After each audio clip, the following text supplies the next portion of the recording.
Operation সিঁদুরের পর তুলসী, এবার হিন্দুত্ব নিয়ে সোচ্চার হলো বিজেপি। মেটিয়াব্রজ বিধানসভার মহেশতলা 7 নম্বর ওয়ার্ডের রবীন্দ্রনগর থানার ঠিক পাশে শিব মন্দির ও অবৈধভাবে মন্দির কমিটির জায়গাতে মুসলিমরা দোকান করে।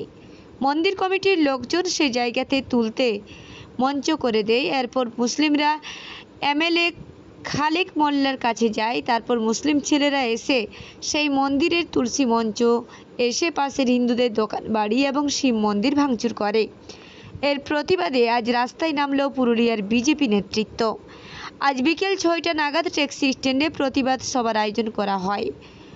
উপস্থিত ছিলেন বিজেপি নেতৃত্ব গৌতম রায় সহ অন্যান্য বিশিষ্টগণ। পুরুলিয়া থেকে সিদ্ধার্থ সেনের রিপোর্ট, জঙ্গলমহল লাইভ 24x7।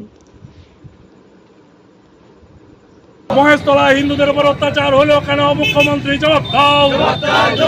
মহেশতলায় হিন্দুদের উপর অত্যাচার হচ্ছে কেন? পুলিশ মন্ত্রী জবাব দাও। জয় শ্রীরাম। বাংলার হিন্দু, বাংলার হিন্দু, হিন্দু হিন্দু, হিন্দু হিন্দু। আজকে আমরা ছোট করে কর্মসূচি নিলাম। আপনারা দেখেছেন যে কুরবানি ঈদের সময় তারা গৌ রক্ত দিয়ে কলকাতায় জল সাপ্লাই করেছে। তারপরে দেখা গেছে গতকাল হিন্দুদের তুলসী মন্দির ভাঙচুর করেছে, পুলিশের সামনে পুলিশকেও মেরেছে। মমতা বন্দ্যোপাধ্যায়ের ভাইপো বলেছিল পুলিশকে যদি কেউ পাথর ছোড়ে তাহলে পুলিশ তাদের মাথায় গুলি করা উচিত, কিন্তু কালকে পুলিশকে মেরেছে। হিন্দু মন্দির ভেঙেছে, তুলসী মন্দির ভেঙেছে, হিন্দু মা বোনদের ইজ্জত নেওয়ার চেষ্টা করেছে, কিন্তু কালকে পুলিশ নীরব দর্শকের মতো ভূমিকা পালন করেছে। সাদা রুমাল দিয়ে শান্তির বার্তা দিচ্ছে। আজকে পশ্চিমবঙ্গ পশ্চিম বাংলাদেশে পরিণত হবার চেষ্টা করছে। হিন্দুরা আজ আক্রান্ত। আজকে এই অবস্থাতে একটা বড় বিমান দুর্ঘটনা ঘটেছে, আমরা দুঃখিত, ব্যথিত। তাই আমাদের বড় প্রোগ্রাম ছিল, আমরা ছোট করে আজ প্রতিবাদ জানাচ্ছি। আমরা তাদের আত্মার শান্তি কামনা করি সেই বিমান দুর্ঘটনার, কিন্তু তার সঙ্গে ভয়াবহ অবস্থা পশ্চিমবঙ্গে। এইখানে হিন্দু মা বোনদের উপর পুলিশ দাঁড়িয়ে থেকে অত্যাচার করছে সংখ্যালঘু সম্প্রদায়, মুসলিম সম্প্রদায়, এবং তার নেতৃত্ব দিচ্ছে বাংলার মুখ্যমন্ত্রী মমতা বন্দ্যোপাধ্যায়। তাই আমরা আজকে রাজপথে নেমেছি। আজকে একটা দুঃখজনক ঘটনা ঘটে গেছে বলে আমরা হয়তো আজকে সেই রকমভাবে প্রোগ্রামটাকে ছোট করে নিচ্ছি। পরবর্তীকালে কিন্তু আমরা এই পুরুলিয়ার রাজপথে বড় প্রোগ্রাম নেব এবং আমাদের হিন্দু ধর্মগুরুদের নিয়ে আমরা কিন্তু এর মোকাবিলা করব।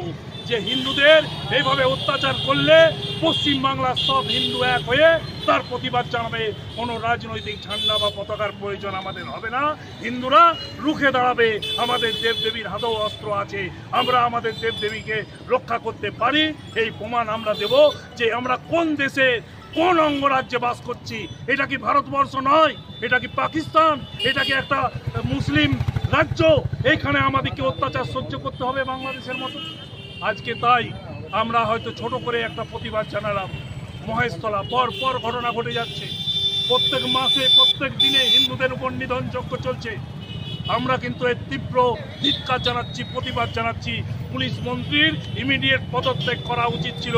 পুলিশের সামনে হিন্দু নিধন হয়েছে, তার সাক্ষী থেকেছে পুলিশ। পুলিশও মার খেয়েছে, চুরি পরে সাদা রুমাল শান্তির বার্তা দিচ্ছে। পুলিশ লাঠিচার্জ পর্যন্ত ভয়ে করেনি এই দুধের গাইডের জন্য।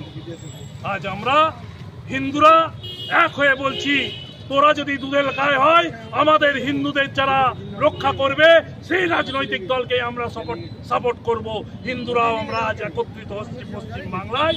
যারা হিন্দুদের ওপর অত্যাচার করবে এই রকম রাজনৈতিক দলকে পশ্চিম বাংলায় আমরা ছাঁটা মেরে বিদায় করব। আমরা এই শপথে আজকে নিচ্ছি।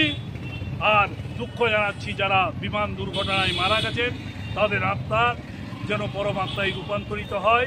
তাদের শোকতপ্ত পরিবারকে আমরা আমাদের সমবেদনা ব্যক্ত করছি এবং পরবর্তীকালে আমরা কিন্তু বৃহৎ আন্দোলন হিন্দু সমাজ গড়ে তুলবে। কোনো রাজনৈতিক দলের পতাকার আমাদের প্রয়োজন হবে না, এই কথা আপনাদেরকে বলে রাখি।